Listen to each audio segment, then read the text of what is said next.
What's up guys, my name is Ace, and yesterday we got a big patch, and most of you guys already know about the new weapons that have been added, but if you haven't for whatever reason, I will link the video that I made on that down below. That's the most important part of the patch, but there were also a couple really big things that happened in this patch that not too many people are talking about because they're just being overshadowed by the guns. So today we're going to be covering all those things. Let's get into it.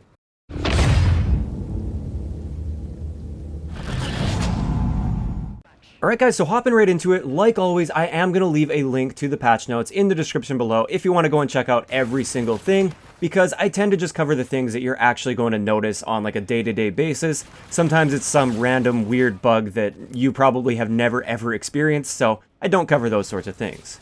But first off, you guys may or may not have noticed, in the winner's circle, your combat rig will now be carrying the last gun that you used before the game ended.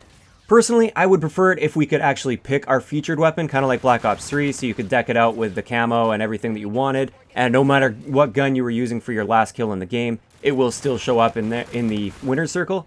But overall, I would say this is an improvement. It's better than them just carrying their default payload weapon. So I do like this update, but to me, I'm more focused on gameplay. That doesn't affect gameplay at all. Another thing that's customization based that doesn't affect gameplay at all is we now can rotate our rig 360 degrees in the lobbies so you can see all the angles of your customization stuff. Again, relatively minor thing, and also I feel like it's a thing that probably should have been there a long time ago, but hey, we got it now at least. Also in the winner's circle, you might have noticed you can now equip 4 different taunts in there, and it will tell you which taunt you're going to use. That was actually something that I wish would have been added to Black Ops 3. A lot of times I forgot what taunt I would have on, so I don't know exactly what my character is going to do. In Infinite Warfare, it will tell you exactly which taunt is mapped to each one of the buttons. So, a nice little feature as well, so you're always using the right taunt. For me, I rarely even bother to use the taunts, but hey, it's just one of those things that's making the game a little bit more full, a little bit more robust. And the more of this stuff that gets added, the more complete game that we have.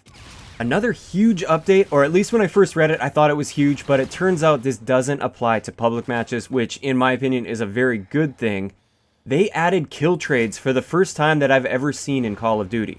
For those of you guys that don't know, Call of Duty uses a hit scan system, and also when the server deems you to be dead, then you can't deal any more damage to other people. Therefore, if you and your enemy are both using hit scan weapons, it's impossible for you guys to kill each other at the same time, because once the kill shot is registered from one player, the damage of the player that's being killed will not be accepted by the host. But they added an option in custom games now where you can actually kill trade.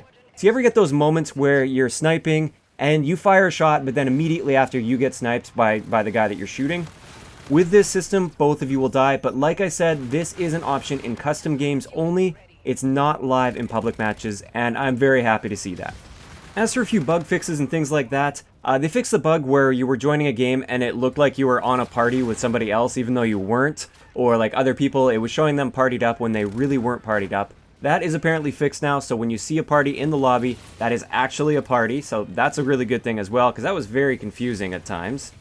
Also, a really big one for me, at least, is you can now see the actual medals that you earned in that last game that you played. In your aftermatch report, you can scroll over or tab over to your medals, and it will now show you an accurate representation of the medals you earned in the game that you just played.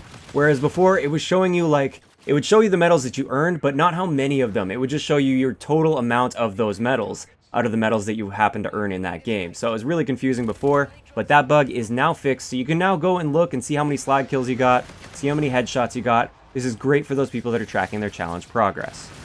And the final thing, at least that I'm going to be mentioning in today's video, the grind score limit is now 65 rather than 85, so it will end a little bit faster. I was noticing grind it still is a very slow playing game mode, or at least it's a slow scoring game mode.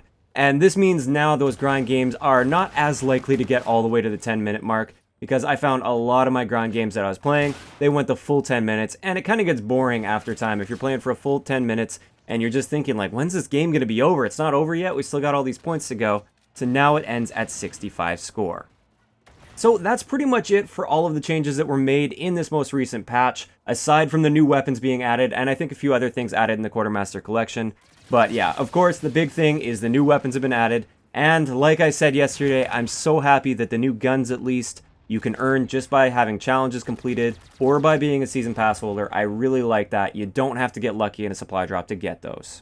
So that's going to wrap it up for today's video. I hope you guys enjoyed this one, and I'll talk to you guys next time.